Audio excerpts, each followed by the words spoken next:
सिगांथाराव आंनि SK बड'ब्लग YouTube चेनेलखौ मोजां मोनना नायगिरि साफ्रोमनिसिमबो आंनि अननाय आरो सिबिनायखौ आरोबाव फिन खेबसेबाव जासिहरग्रोबावनाय थाबाय। बेजों लोगोसे दायो आङो चिरां डिस्ट्रिक्ट आमथेखा बाजाराव दंफैयो। बेयाव बेबायदिनो 59 18 मे बर' बिजों सान फालिथाय हानजा सुरनाय हाबाफारि जागासिनो दङ। दायो आङो नोंथांमोननो भिडिअनि गेजेरजोंनो देखायगासिनो दङ, नायनानै लानो हागोन। बेबायदिनो दाब दाब जायगानिफ्राय गोबांथार स्टुडेन्टसफ्रा फैनानै दंफैयो आरोना, दा नायनानै लानो हागोन नै लोगोफोर। दायो बेबायदिनो प्रग्राम जागासिनो दङ। आङो नोंथांमोननो भिडिअनि गेजेरजोंनो गासैखौबो देखायजोबगोन आरोना। नोंथांमोना भिडिअखौल' निस्सय स्किप खालामालासिनो नायलांनो हागोन, अब्लानो नोंथांमोना क्लियारै नुलांजोबनो हागोन। अब्ला फैदो लोगोफोर, भिडिअखौ गोबाव खालामालासिनो नायलांदो।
दा नायनानै लादो लोगोफोर, बेबायदिनो दाब दाब जायगानिफ्राय बेबायदिनो गोबांथार स्टुडेन्टसफ्रा फैनानै बेबायदिनो हानजा सुरनाय हाबाफारियाव बाहागो लाफैदों। नायलांबाय थानो हागोन नै, बिदिनो गोबांथार स्कुलफोरनिफ्राय बेबायदिनो स्टुडेन्टसफ्रा फैनानै बे हाबाफारियाव बाहागो लाफैदों।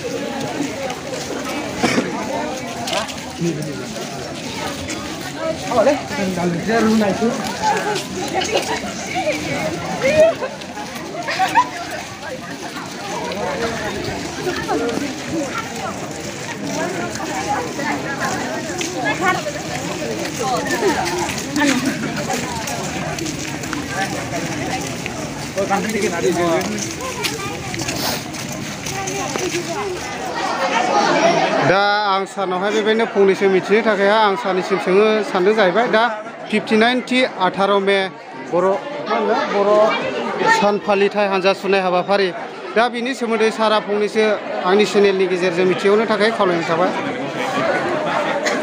साबायखर थाबाय नोंथांनिसिम। माने दिनै जोंनि बर' रावनि थाखाय जोबोद मोनसे गोग्गाथावना आरो बियो जोंनि मोनसे जारिमिनारि सान। दा बेजों लोब्बा लानानै आं बेखौ बुंनो नागिरो, जेब्ला आसाम सरकारा बिमला प्रसाद सलिहा जेब्ला चिफ मिनिस्टारमोन, बै समाव दिनैनिफ्राय 59 बोसोरनि गेजेराव बर' रावखौ गुदि फरायसालियाव बिजों हिसाबै थिसनजेननाय सान, बे साना जोंनि बर' हारिनि थाखाय मोनसे जारिमिनारि आरो जोबोद गोग्गाथावना। नंखायनो आं बेजों बुंदों, बेयो जोंनि थाखाय हारिनि बर' हारिनि बिखा बिगुर थै मेलेमाव हाबनाय सान। आं बेखिनि बाथ्राखौ बेजों दा गोजोननाय थाबाय सारनिसिम बे दिनैनि हानजा सुरनायनि हाबाफारिखौ खिथाहरनायनि थाखाय। थेंक इउ सार। दिनै जिहेतु 59थि 18 मे बर' बिजों सान फालिथायजों लोब्बा लाखिनानै जे हाबाफारि लादों बे हाबाफारिखौ जोंना मोननै दुलाराय बर' फरायसा आफाद दालाइसा बे आमटेका दैमालु सेक्रेटारि चिरां जिल्ला दुलाराय बर' फरायसा आफाद सारखौबो गसंनानै गावनि गोथार सिनायथिखौ होनो थाखाय आं गुरै खावलायबाय।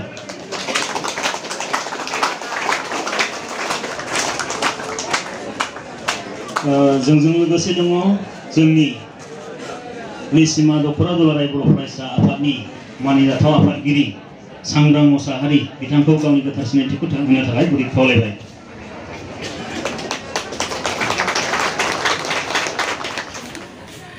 दा बेबायदिनो गोबांथार स्कुलफोरनिफ्राय स्टुडेन्टसफोरा लैहोर लैहोर फैनानै 59थि 18 मे बर' बिजों सान फालिथाय हान्जा सुरनाय हाबाफारियाव बेबायदिनो लोब लोब फैनानै मेहेरगोनां खालामफैदों। नायनानै लानो हागोन नै बयबो ज' फैलादों।